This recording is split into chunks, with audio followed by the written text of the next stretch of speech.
Right now you're warm and you didn't even have to try. The heat just runs. There's a coat by your door you didn't have to kill anything to make. There's food in your kitchen that'll still be there next week, no matter how cold it gets outside. Now, take all of that away. Just your bare skin and a winter so cold it could kill you in your sleep before you even woke up. That used to be normal. Not for one bad season. For hundreds of thousands of years, your ancestors lived through real ice ages where giant sheets of ice covered whole continents and the cold could kill a person in a few hours. And somehow they made it. You're the proof. Every one of them lived long enough to pass life down to you, which means every single one of them won a fight against winter they couldn't afford to lose. So, how did they do it? How does a soft, hairless animal that grew up in the African heat survive the coldest weather this planet has ever thrown at a human? That's what I want to show you. Because it's one of the best survival stories we have, and almost nobody knows how close we came to not making it at all. Let's be honest about what they were facing, because winter makes it sound like a cold afternoon and a campfire. It was nothing like that. The last ice age was worst around 26,000 to 19,000 years ago. Ice set on top of Europe, Asia, and North America. The land was flat, frozen, and open, with nothing to stop the wind. Trees were hard to find. Food vanished for months at a time. And humans just aren't built for that. We come from warm places. Our bodies still act like it. We don't have thick fur. We don't have a fat layer like a seal. We can't slow our heartbeat and sleep through the cold like a bear. Take a person's clothes off in real cold and they've got hours, not days. The body shuts down, and that's the end. The animals around them were made for the cold. Mammoths had fur and fat. Cave bears could hibernate. Reindeer could just walk far away to somewhere warmer. Humans had none of that. On paper, we should have been one of the first things to die when it got cold. Wrong body, wrong place, worst possible time. But we had a brain that could plan, and hands that could build the things our bodies were missing. That turned out to be enough. Just barely. There wasn't one trick that saved us. It was a whole pile of them, and each one fixed a problem that would have killed them. Here's how they actually pulled it off. It started with fire. Nothing works without fire, so that's where it begins. Humans had been using fire for a very long time, at least 300,000 to 400,000 years. By the Ice Age, fire wasn't a nice extra, it was the whole thing, and they were good at it. People digging up Ice Age fire pits in Ukraine expected to find rough little fires. Instead, they found carefully built fireplaces, and one of them had burned at over 600 degrees Celsius. That's hotter than 1,100 degrees Fahrenheit. When wood ran low out on the open land, they burned fat and bone instead. Fire gave them heat, cooked their food, hardened their tools, and added hours of light when the sun barely came up. Then they learned to carry warmth with them. The problem with fire is you can't take it everywhere. Step away from it and the cold is right there.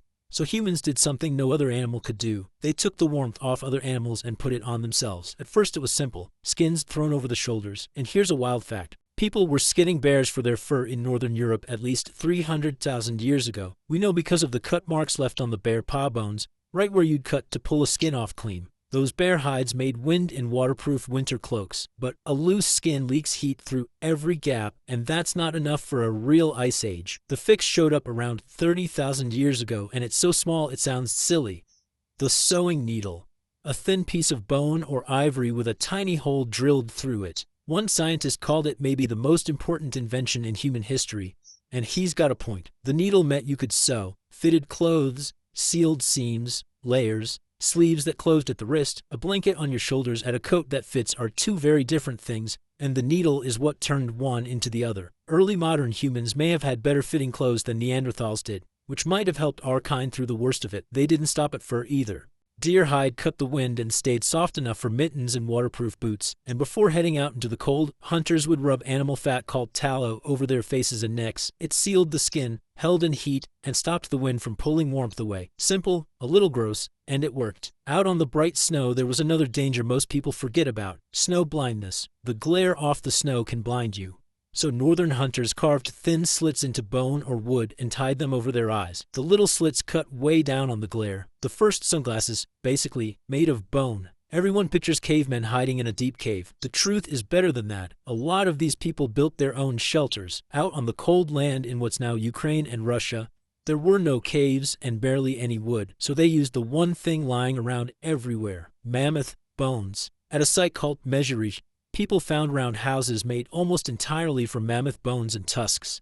Skulls and big leg bones went into the ground as the base. Ribs and tusks curved up to make the frame. Hundreds of bones in just one house. They were sunk partway into the ground and packed with hides, moss, and earth, which held the heat well enough to keep a whole family comfortable. The biggest one is about 18,000 years old, right in the coldest part of the Ice Age, and the site looks like it was used again and again over hundreds of years. That's some of the oldest building we've ever found. People made homes out of giants, and the design was clever in ways you wouldn't guess. Many winter homes had a cold trap doorway with the door dug lower than the sleeping area. Cold air is heavy, so it sank down into the entrance and stayed there, while the warm air rose up to where the family slept. They figured that out tens of thousands of years before anyone wrote down how it works. They also used snow, which sounds backwards until you've felt it. Snow is a great insulator. Pile thick walls of it around a shelter and the inside stays close to freezing even when the air outside drops to 30 below. Long before anyone perfected the igloo, people already knew that under a snowbank was far warmer than out in the open air above it. Where you built mattered too. People in forests had it easier than people out in the open because a group of trees blocks a huge amount of wind. A walk through the woods on a brutal day is surprisingly calm compared to standing in a field, and for the small gaps and drafts, where we'd use foam or caulk, they packed in moss, mud, and pine pitch. The sticky sap from pine trees to seal everything up tight. Staying warm keeps you alive tonight. But winter's slower killer is hunger.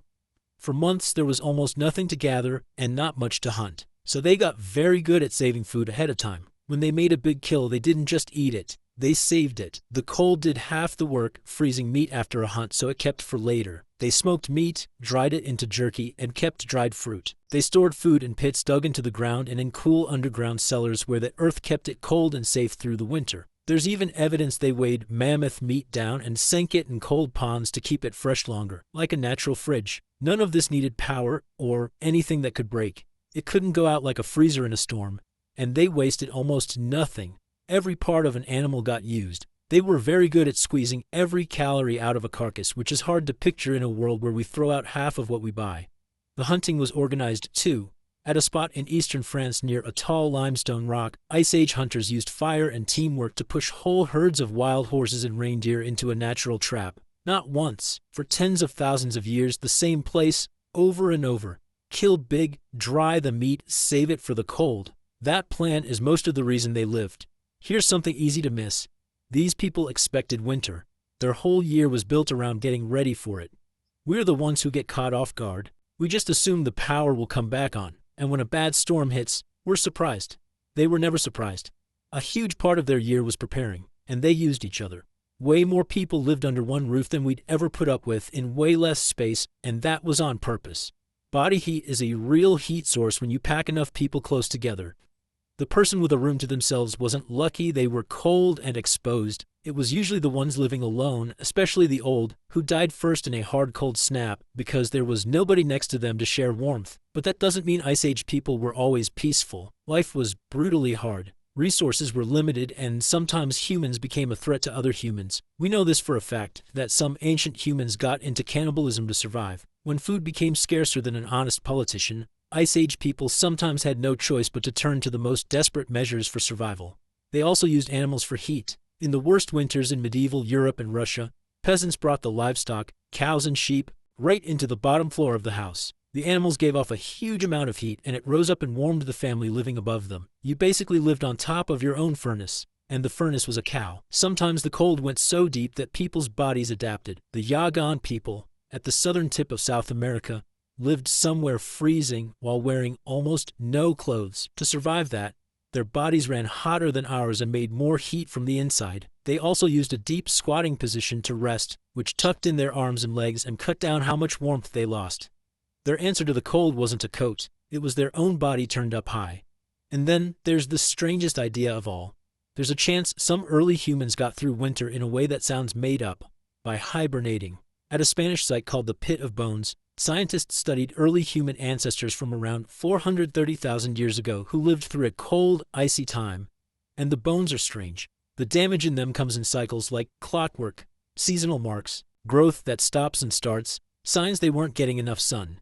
Teenagers with strange interrupted growth. It's the same pattern you see in animals that hibernate, when the body slows way down, stops eating properly, and starts feeding on itself.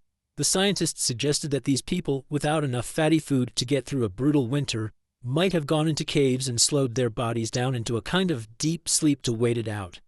It's not settled. Plenty of scientists argue against it and say there are other reasons for that bone damage. We can't truly hibernate now, but the idea is strange enough that